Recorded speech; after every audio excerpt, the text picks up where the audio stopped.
El doctor Alejandro Horowitz, ensayista, periodista, doctor en ciencias sociales, profesor universitario argentino y sí, su último libro, debe estar escribiendo otro, Plaza Tomada, que tiene para decirnos el 17 de octubre hoy, ¿no? Eso en el 2025, bueno, entre tantos otros libros. Hola Alejandro, ¿cómo estás? Buenos días.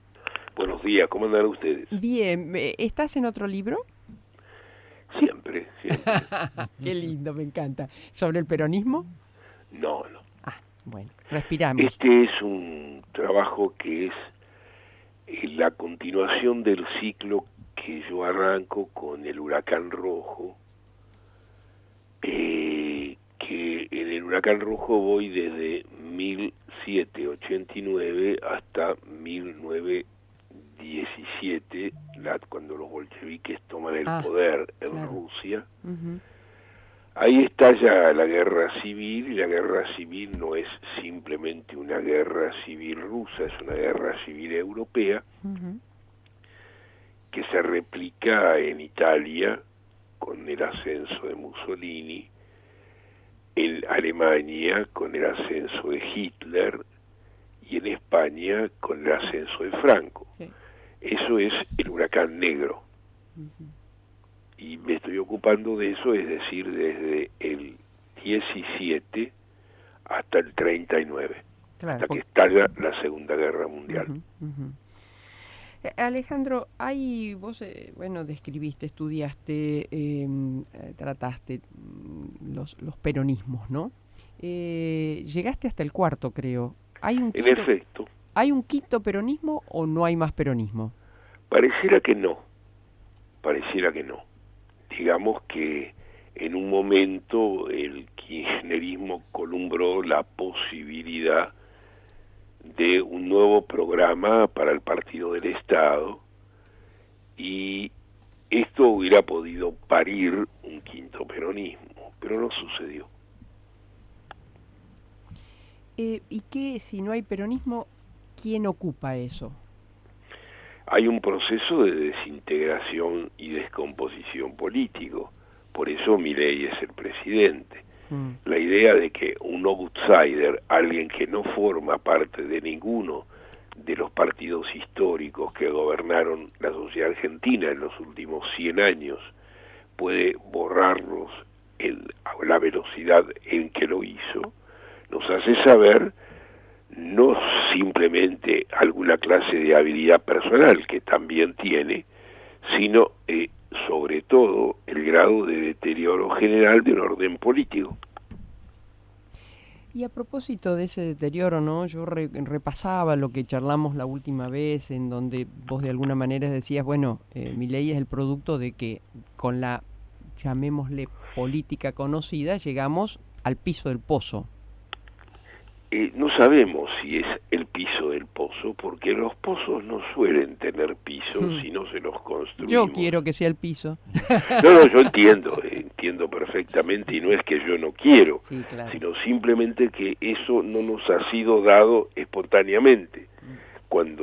Me acuerdo cuando el famoso momento de la caída salarial durante el gobierno de Carlos Saúl Menem, todos me preguntaban cuál es el piso, y entonces yo les decía, no existe tal piso, y no existe.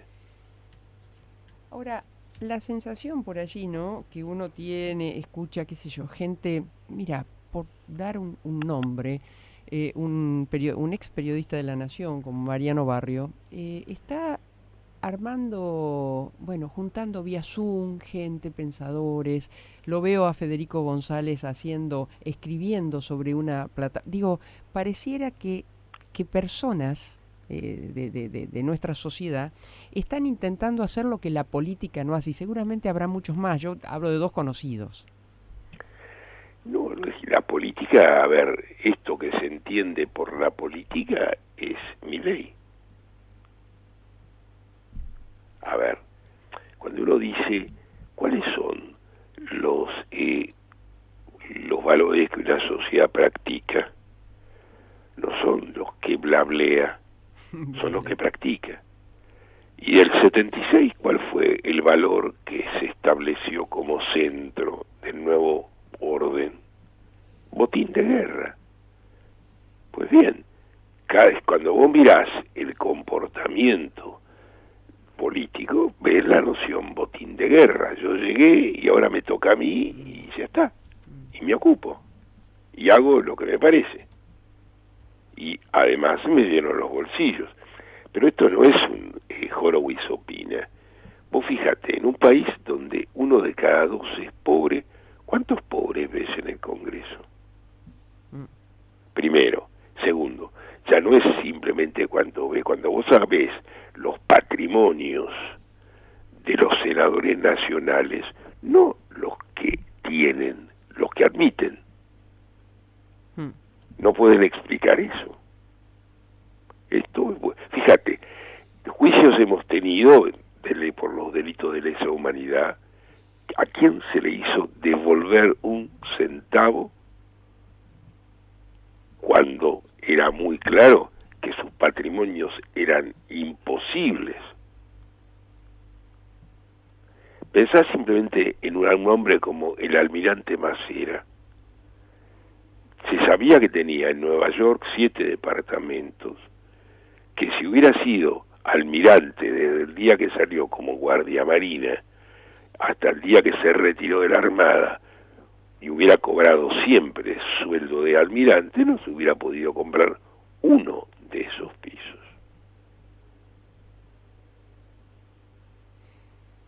Entonces está muy claro que esa práctica que se inició no solo no se terminó, sino que se veía en el rango de la corrupción de la obra pública.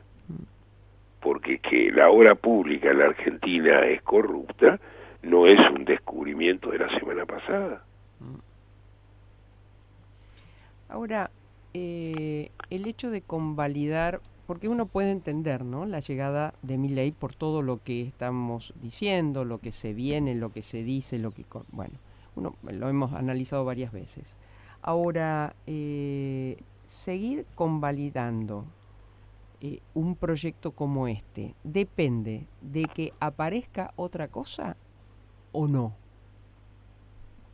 Fíjate, cuando vos mirás el 17 de octubre del 45, ves que el 13 de octubre del 45, Perón le escribe a Evita, nos vamos a casar, negrita, voy a escribir un libro, y van a ver quién tiene razón. El 13 de octubre, Perón, en Martín García, no tiene la menor idea de lo que está sucediendo. Para él la película se terminó. Sus camaradas de Campo de Mayo le dijeron, se terminó. Ella se saludó 1, saludó 2 y se fue. Dicho de otra manera, es de abajo para arriba cuando se construye otra cosa. Pues bien, esto sucedió en la Argentina, puede suceder, no es obligatorio, pero si no sucede, bueno, el destino es manifiesto.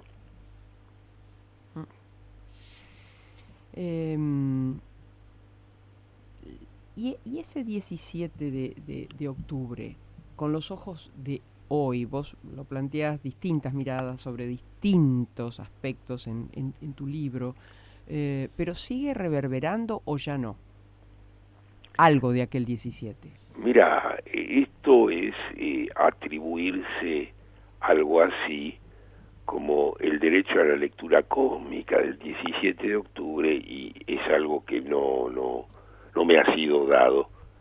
Lo que yo puedo decir es qué significó y por qué ya no significa. Si vos, y el ejemplo más simple que doy para entender esto es, imagínate que le damos a chicos de 16 años una lista de oficiales del ejército argentino. Por ejemplo, Roca, Justo, Perón, Lanuse, Onganía, Videla. Y les decimos, ordénenlos por orden de aparición en la política argentina. ¿Cuántos te crees que pueden hacer eso? Mm. Muy pocos. Bien. ¿Esto qué te está Prejuzgo diciendo? tal vez, ¿Cómo? Tal vez prejuzgo. Pero No, creo no que muy pocos. prejuzgas. Si vos mirás simplemente el estado en que los adolescentes llegan al colegio secundario y el estado del que salen del colegio secundario, vas a ver cómo las cuestiones que antes hacía la escuela primaria holgadamente, hoy no los hace la escuela secundaria. Estamos hablando de un deterioro de habilidades cognitivas muy evidente. No es simplemente un fenómeno local, pero en la Argentina, cuando vos mirás el núcleo duro de Milei, es un núcleo sub-35.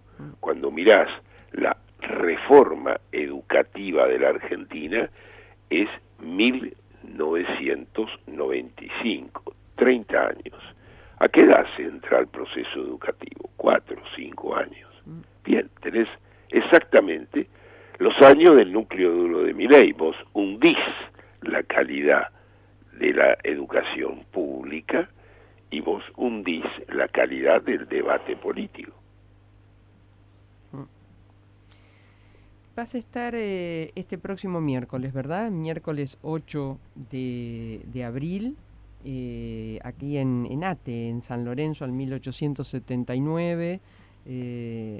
No sé si debatiendo, aportando, instigando a reacciones.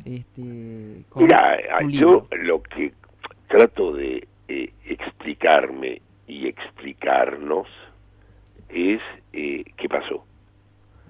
Y cuando uno mira de más cerca qué pasó, tiene menos misterio. Vos recordemos 3 datos simplemente para entender hasta qué punto la continuidad de lo que sucede en el 76 se prorroga desde el 83. Uno puede decir la ley de identidades financieras de José Alfredo Martínez de Oz, y no dice más que una verdad de puño, pero es una verdad un poco abstracta y distante. ¿Por qué digo eso? Porque hay que entender exactamente qué es la ley de identidades financieras, por qué afecta a la sociedad argentina, qué fue lo que modificó, en fin, es más complejo. Pero si vos mirás simplemente cómo se hizo el operativo Independencia, esto es, en febrero de 1975, María Estela Martínez de Perón firma un decreto por el cual las Fuerzas Armadas deben ingresar a la provincia de Tucumán y para neutralizar y o aniquilar las bandas subversivas.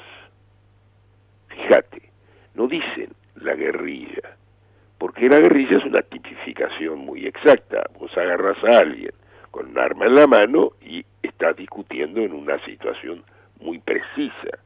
Pero si yo digo subversivo, esto me permite, no es una figura del Código Penal, es lo que yo quiera.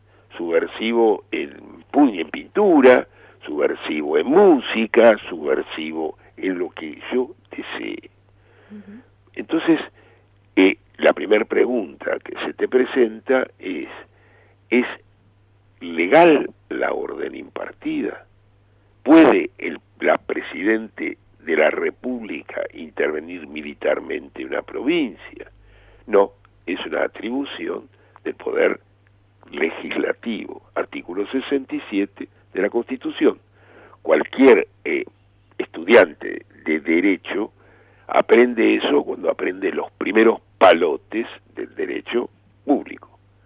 Pues bien, aquí se intervino y no solo el Congreso no dijo nada entonces y los distintos juicios no dijeron nada después, sino que el Congreso envió una comisión a Fama y Ya para ver de qué se trataba y cómo era. Volvieron y dijeron que estaba todo bien. Este es el primer dato. El segundo dato es, en octubre del mismo año, Ítalo Argentino Luder, que era presidente provisional del Senado, firma un segundo decreto donde ya no dice neutralizar, dice aniquilar exclusivamente en todo el territorio nacional. Aniquilar, ad nihilum, reducir a nada, después de Auschwitz, es una orden muy precisa, no está sujeta a interpretación. Ahora bien, fíjate, ¿quién fue el candidato presidencial del Partido Justicialista en 1983? Argentino Italo Luder. Bien, y Luder no es simplemente un abogado, era profesor de Derecho Constitucional en prestigiosas universidades argentinas. ¿Y qué nos informó el doctor Luder en el 83 antes de las elecciones? Nos dijo que la ley de autoamnistía de Vignone era una ley y que es cierto que el próximo Congreso podía derogarla, pero cuando hay dos leyes en conflicto, para juzgar un caso siempre corresponde la más benigna para el reo, derecho constitucional básico. Por lo tanto, nos explicó en 1983 que la impunidad iba a ser eterna. El doctor Alfonsín no hizo lo mismo, se citó discursivamente a la izquierda de Luder. Nos recordó que estaban los que habían impartido las órdenes, los que habían cumplido las órdenes y los que se habían excedido. ¿Cómo se excede uno en una orden de exterminio ad nihilum? Bueno, en fin, eso lo vamos a dejar para gente con mayor imaginación que yo. Va a estar picante y linda. Voy a ver si pero déjame terminar la idea, sí. Fíjate. ¿Por qué hizo esto? Porque partía de la presuposición de que las órdenes son legales, porque si las órdenes no son legales, es decir, nadie está obligado a cumplir una orden ilegal, por lo tanto, si no lo son, la responsabilidad no es diferencial, es idéntica. Yo, la última pregunta que te quiero hacer, porque también te he leído con respecto a que la izquierda es como que es un fantasma de lo que fue, el peronismo lo mismo, el radicalismo también. Bueno, que el radicalismo es un fantasma, creo que ya no es opinable. Sí, pero digo, ¿queda solo con vida a la derecha? ¿Qué hay? ¿Qué hay después? Esto es lo más interesante y lo más peligroso. Cuando vos mirás el resultado de las elecciones de 2015, esto es el enfrentamiento entre Scioli y Macri, vos ves que Macri gana muy ajustadamente.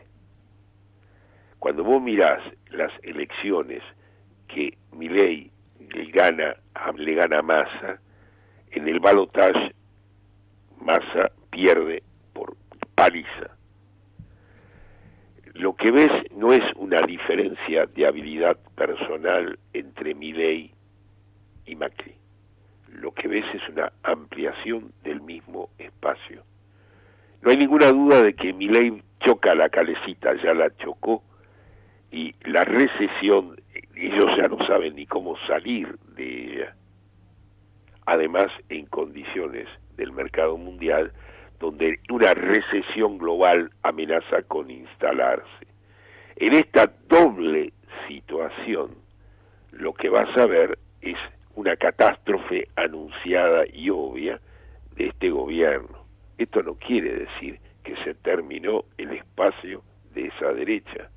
Eso quiere decir simplemente que Milei deja de ser un dirigente con capacidad de convocatoria. Federico, Alejandro, muchísimas gracias este miércoles y gracias a Gloria Rodríguez que estará allí moderando. La Gloria es única. ¿Perdón? que Gloria es única. Es única, sí, sí, claro que sí, es verdad, es así.